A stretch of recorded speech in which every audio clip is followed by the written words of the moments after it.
BMKG Jambi memperkirakan potensi hujan masih akan terjadi dalam sepekan ke depan.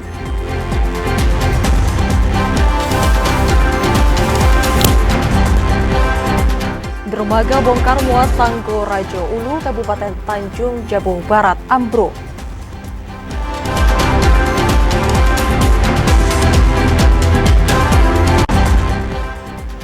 Harga cabai merah di pasar tradisional atas Rawamangun mengalami kenaikan dalam 3 hari terakhir.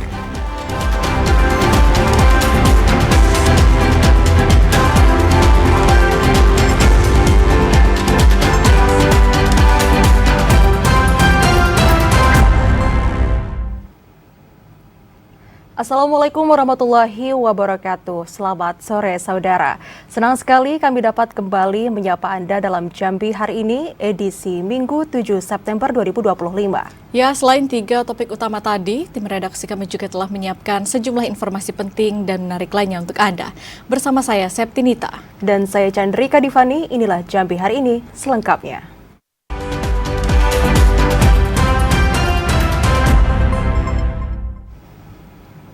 Saudara, Badan Meteorologi, Klimatologi, dan Geofisika Provinsi Jambi memperkirakan potensi hujan masih akan terjadi dalam sepekan ke depan. Hujan diprediksi turun dengan intensitas sedang hingga lebat disertai petir dan angin kencang. BMKG Provinsi Jambi mengungkapkan, potensi hujan masih cukup tinggi di sejumlah wilayah kabupaten kota di Jambi selama sepekan ke depan. Pergerakan angin dari arah Samudra Hindia yang membawa uap air melintasi wilayah Jambi menjadi salah satu faktor penyebab terjadinya hujan dengan intensitas sedang hingga lebat. Petugas BMKG Jambi, Taufik, minta masyarakat untuk mewaspadai hujan yang berpotensi diiringi petir dan angin kencang, khususnya di wilayah rawan bencana. Baik, untuk perakiraan cuaca di Provinsi Jambi sepekan ke depan, diperkirakan cerah berawan, kemudian berpotensi hujan dengan intensitas ringan hingga sedang pada siang, sore, dan malam hari. Masyarakat diimbau agar tetap waspada terhadap potensi bencana alam, seperti banjir, tanah longsor, maupun angin kencang. BMKG Provinsi Jambi akan terus memberikan informasi terkini terkait perkembangan cuaca. Langkah ini diharapkan dapat membantu masyarakat dalam melakukan antisipasi dini. Asyar, TVRI Jambi melaporkan. Dermaga bongkar muat Tanggo Rajo Ulu yang terletak di Kecamatan Tungkal Ilir, Kabupaten Tanjung Jabung Barat, ambruk. Akibat insiden ini, 2 kapal yang sedang melakukan aktivitas bongkar muat barang tertimpa reruntuhan lantai dermaga yang jebol. Peristiwa ambruknya dermaga Tanggo Rajo Ulu, Kecamatan Tungkal Ilir menggemparkan warga setempat. Dermaga tua yang selama ini menjadi lokasi utama bongkar muat barang kebutuhan masyarakat antar pulau dan desa tiba-tiba runtuh saat digunakan. 1 unit kapal barang berkapasitas besar mengalami kerusakan parah di bagian badan kapal, sementara 1 kapal kecil juga ikut tertimpa reruntuhan. Beruntung peristiwa terjadi saat air surut, sehingga aktivitas di sekitar dermaga tidak terlalu padat. Petugas penjaga pintu masuk jembatan WFC Kuala Tungkal Arman menyaksikan langsung kejadian tersebut yang terjadi secara tiba-tiba. Kapolsek kawasan pelabuhan Ibtu Widiharto menjelaskan, pihaknya langsung mendatangi lokasi setelah mendapatkan laporan dari masyarakat. Beruntung tidak ada korban jiwa, karena sebelum ambruk, terdengar suara retakan dari struktur dermaga yang membuat para buruh dan warga bergegas menjauh. Untuk masyarakat tidak ada korban jiwa karena menurut saksi sebelum kejadian ada bunyi-bunyi sehingga masyarakat yang ada di sekitar itu berlarian dan memang ambruk atau longsornya pelabuhan tersebut. Meski tidak memakan korban jiwa, insiden ini mengakibatkan kerugian yang diperkirakan mencapai miliaran rupiah. Saat ini, pihak berwajib sedang melakukan penyelidikan penyebab ambruknya dermaga serta menyiapkan langkah darurat untuk kebutuhan bongkar muat sementara. Didi Haryadi, TVRI Jambi melaporkan. Sementara itu, Polda Jambi terus melakukan penyelidikan kasus manipulasi beras subsidi SPHP. Tim Subdit Industri dan Perdagangan di Treskrimsus menyasar kemungkinan adanya tersangka lain dalam kasus ini. Pasca pengungkapan kasus penyalahgunaan beras subsidi SPHP oleh Polda Jambi, penyidik terus mengembangkan penyelidikan. Panit 1 Subdit Indaksi Polda Jambi AKP Gultom mengatakan, tersangka berinisial RS saat ini masih ditahan di Rutan Mapolda Jambi. Penyidik tengah melengkapi berkas perkara tersangka sebelum dilimpahkan ke Jaksa Penuntut Umum. Sejumlah saksi telah dimintai keterangan, termasuk hasil pemeriksaan ulang bobot beras oleh unit meteorologi Jambi. Hasil pemeriksaan menunjukkan beras yang telah dikemas ulang tidak sesuai dengan bobot seharusnya. Pada kemasan beras 5 kg, polisi mendapati selisih bobot antara 100 hingga 400 gram per karung. Temuan ini memperkuat dugaan bahwa tersangka RS tidak hanya mengganti karung beras subsidi, tetapi juga melakukan manipulasi isi beras yang merugikan konsumen. Ya, dapat kami sampaikan sampai saat ini masih terus berlanjut untuk proses penyidikannya dalam rangka melengkapi berkas perkara. Kami telah melakukan pemeriksaan terhadap saksi-saksi, begitu juga tersangkanya, dan juga saksi dari Bulog, ya. Itu kami minta bagaimana proses untuk mendapatkan beras SPHP tersebut melalui RPK yang menjadi mitra daripada Bulog.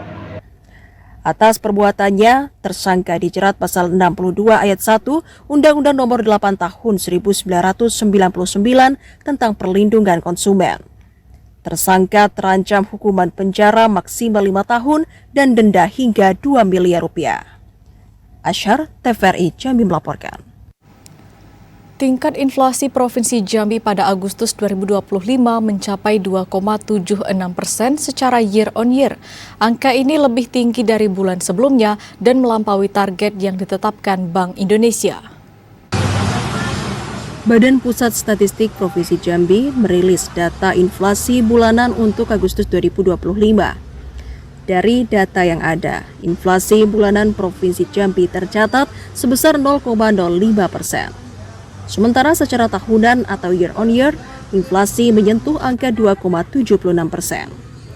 Kepala BPS Provinsi Jambi, Agus Sudibyo mengatakan, angka ini perlu diwaspadai, mengingat telah melewati target nasional yang ditetapkan Bank Indonesia. Jangan sampai inflasi di Jambi kembali menjadi yang tertinggi di Indonesia seperti yang terjadi pada tahun-tahun sebelumnya. Penyumbang utama inflasi berasal dari kelompok makanan, minuman, dan tembakau yang menyumbangkan sebesar 1,90%. Disusul kelompok perawatan pribadi dan jasa lainnya sebesar 0,41%, serta kelompok makanan dan minuman di restoran sebesar 0,27%. Sementara itu, dari 3 kabupaten kota penghitung inflasi di Provinsi Jambi, inflasi tertinggi tercatat di Kabupaten Kerinci sebesar 4,56%. Disusul Kabupaten Bungo 3,47% dan Kota Jambi 2,13%. BPS berharap seluruh stakeholder dan instansi terkait dapat lebih sigap menekan inflasi agar tidak memberatkan daya beli masyarakat. Yogi Ramadhani, TVRI Jambi melaporkan. Saudara, program cek kesehatan gratis pelajar terus bergulir di Kabupaten Tebo. Informasi selengkapnya akan kami hadirkan usai jeda. Sesaat lagi tetaplah bersama kami.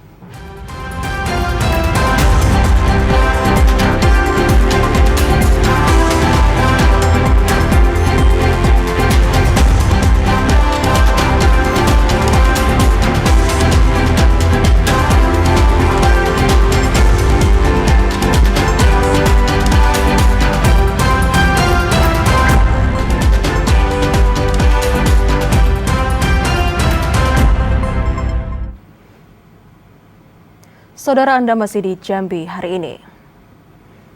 Dinas Kesehatan Kabupaten Tebo melalui puskesmas di masing-masing wilayah terus menggelar program cek kesehatan gratis bagi siswa sekolah dasar hingga SMA sederajat.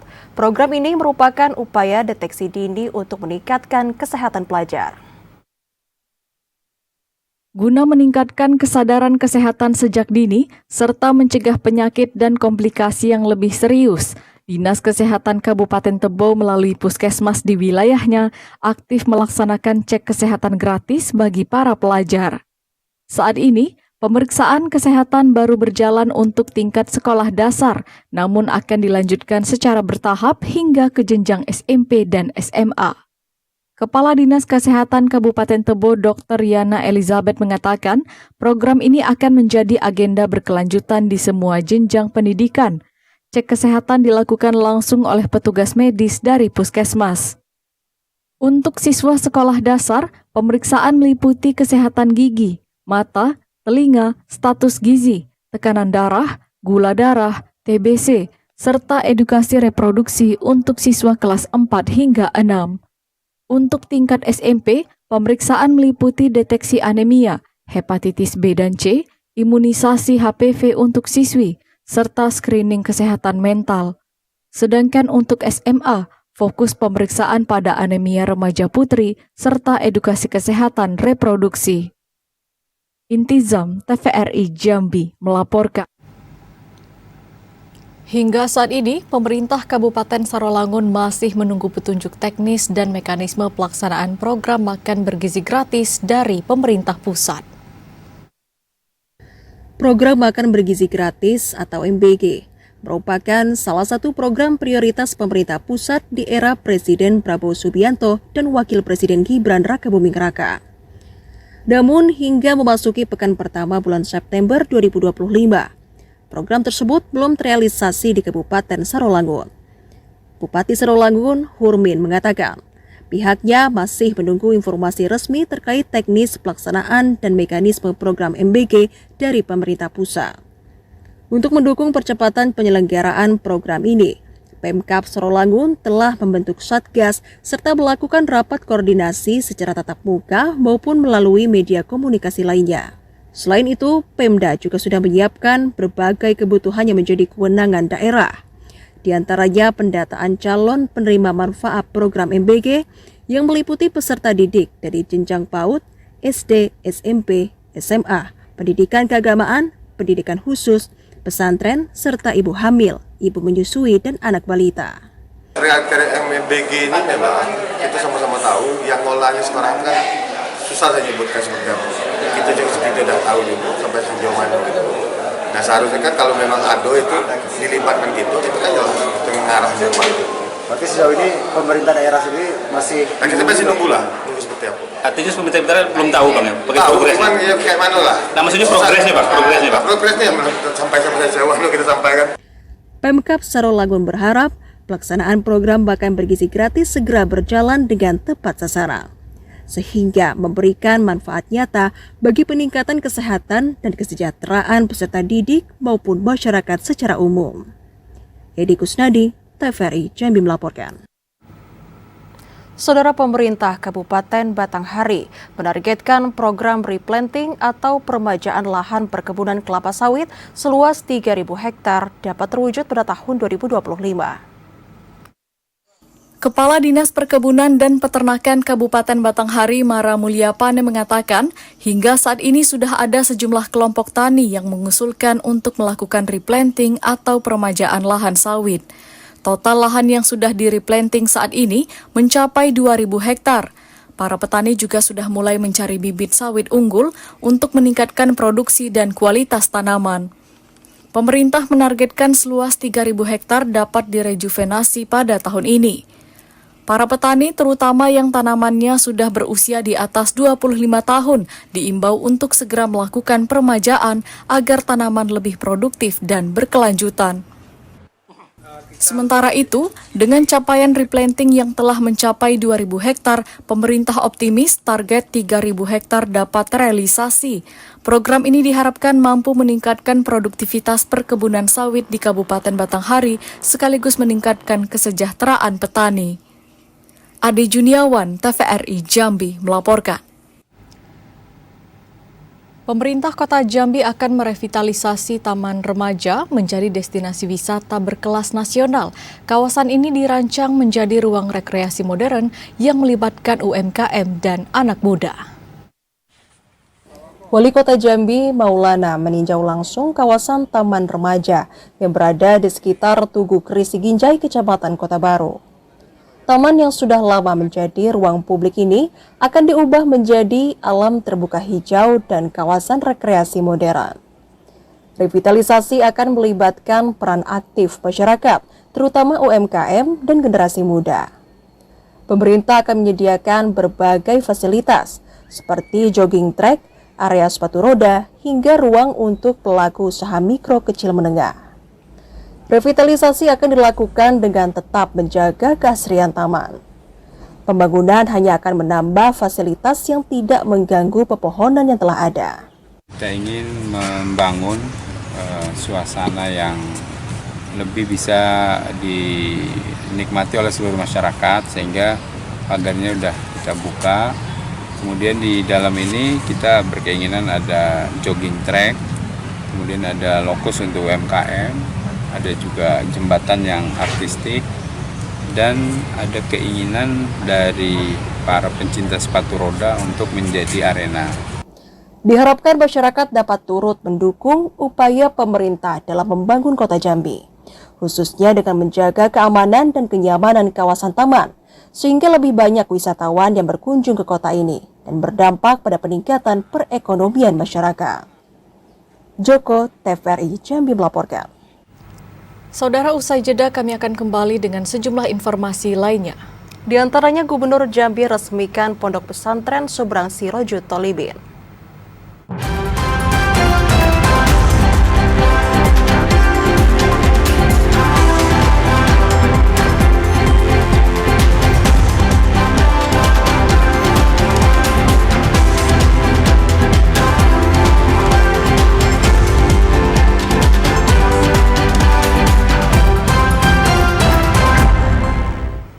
Anda masih di Jambi hari ini dalam segmen advertorial. Saudara, Gubernur Jambi Al-Haris meresmikan Pondok Pesantren Seberang Sirojud Tolibin. Dalam acara tersebut juga digelar peringatan Maulid Nabi Muhammad SAW dan haul Tuan Guru Kiai Haji Ahmad Sirojudin. Ratusan santri dan warga dari berbagai kelurahan di seberang kota Jambi tumpah ruah memadati lokasi peringatan Maulid Nabi Muhammad SAW 1444 Hijriah pada Sabtu malam. Peringatan Maulid Nabi diisi dengan penyampaian tausiah yang disampaikan langsung oleh Tuan Guru Kiai Haji Abdul Sattar Saleh. Kegiatan ini digagas oleh Pondok Pesantren Seberang Sirojud Tolibin sekaligus dirangkai dengan haul Tuan Guru Kiai Haji Ahmad Sirojudin dan peresmian Pondok Pesantren yang berlokasi di Kelurahan Ulu Gedong, Kecamatan Danau Teluk, Kota Jambi. Peresmian ditandai dengan penandatanganan prasasti oleh Gubernur Jambi Al-Haris didampingi Mudir Ponpes Tuan Guru Rahmat Rahadian. Dalam sambutannya, Tuan Guru Rahmat Rahadian mengucapkan terima kasih kepada para tokoh dan seluruh masyarakat yang telah hadir. Ia berharap keilmuan dan tradisi keagamaan di seberang dapat terus terjaga dan berkembang. Adapun kegiatan itu kami selenggarakan satu untuk menggapai cintanya Allah Subhanahu wa Ta'ala. Yang kedua, ingin menyenangkan hati Rasulullah selaku kita umatnya Rasul. Dan yang ketiga, untuk tasyakuran kepada guru kami, Guru Sion, yang sudah dengan ikhlas mengajarkan kepada kami ilmu. Hadirnya Ponpes Seberang Sirojud Tolibin disambut baik oleh pemerintah Provinsi Jambi. Gubernur Al-Haris mengaku bersyukur di seberang kota Jambi kembali hadir lembaga pendidikan Islam yang menjadi cahaya ilmu bagi generasi muda. Gubernur juga berharap para guru dapat terus mengembangkan ponpes ini agar melahirkan generasi penerus yang berakhlakul karimah menuju Jambi yang baldatun thayyibatun warobun ghafur.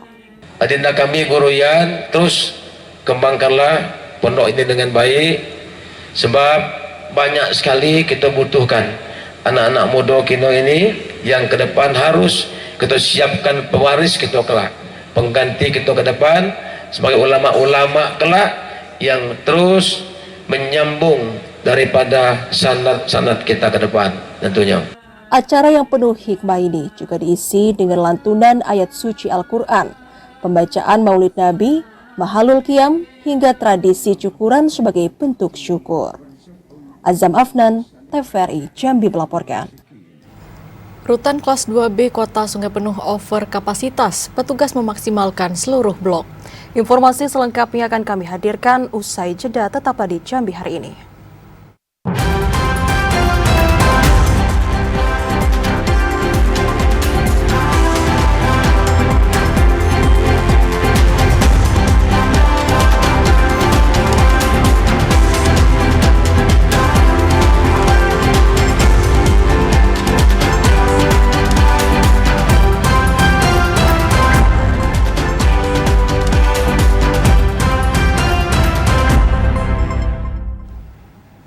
Anda kembali bergabung bersama kami di Jambi hari ini. Harga cabai merah di pasar tradisional Atas Sarolangun dalam 3 hari terakhir mengalami kenaikan yang signifikan. Harganya melonjak hingga Rp65.000 per kilogram atau naik sekitar Rp30.000. Kenaikan harga cabai merah terjadi secara tajam dalam beberapa hari terakhir di pasar tradisional Atas Sarolangun, mencapai Rp65.000 per kilogram atau naik sekitar Rp30.000 dari harga sebelumnya. Faktor utama kenaikan ini dipicu berkurangnya pasokan dari daerah penghasil seperti Curup, Kerinci, dan Padang. Penurunan pasokan terjadi karena cuaca buruk yang menghambat distribusi. Salah seorang pedagang Riana mengatakan, tingginya permintaan cabai menjelang peringatan Maulid Nabi Muhammad SAW memicu lonjakan harga. Sementara itu, stok cabai di pasar kini semakin menipis karena distributor dan petani tidak dapat mengirim pasokan secara normal. Akibatnya, kenaikan harga cabai yang mencapai 50% ini sangat dirasakan masyarakat, mengingat cabai merupakan salah satu kebutuhan pokok dalam setiap masakan. Sementara itu, harga cabai rawit hijau masih terpantau stabil di angka Rp30.000 per kilogram. 65 cabai merah Pak sekarang yang merah. Cabai hijau? Cabai rawit 33. Ya, sejak kapan naik itu? Sudah 3 hari. Berapa kenaikannya dari kemarin?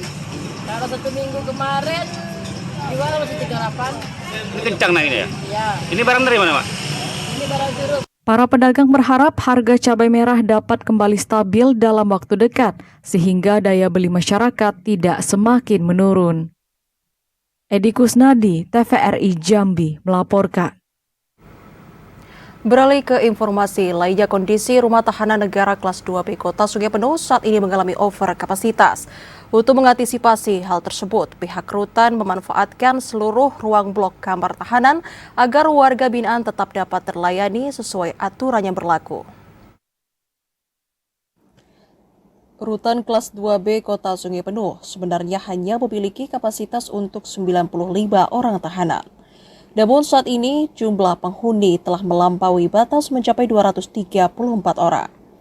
Kepala Rutan kelas 2B Kota Sungai Penuh, Sahat Parsaulian mengatakan, kondisi over kapasitas telah terjadi sejak 3 tahun terakhir.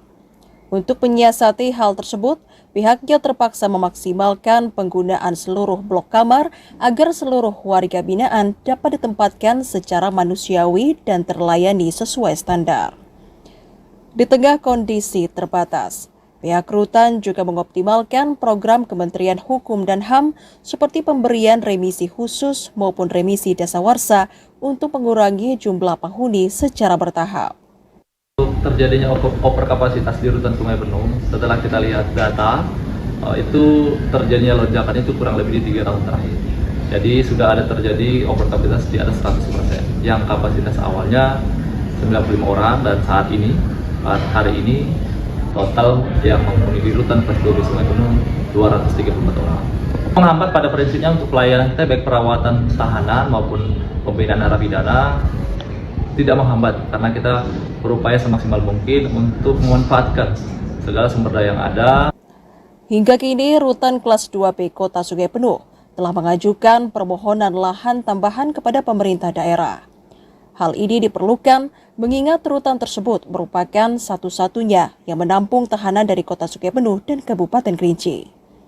Kedepannya, pembangunan fasilitas tambahan menjadi harapan untuk menciptakan lingkungan pemasyarakatan yang lebih layak, manusiawi, dan efektif. Fahlan Diandra, TVRI Jambi melaporkan. Informasi tadi sekaligus menutup perjumpaan kita di Jambi hari ini. Terima kasih atas perhatian dan kebersamaan Anda. Akhirnya saya Septinita. Dan saya Chandrika Divani bersama kerabat kerja yang bertugas pamit undur diri. Wassalamualaikum warahmatullahi wabarakatuh dan sampai jumpa.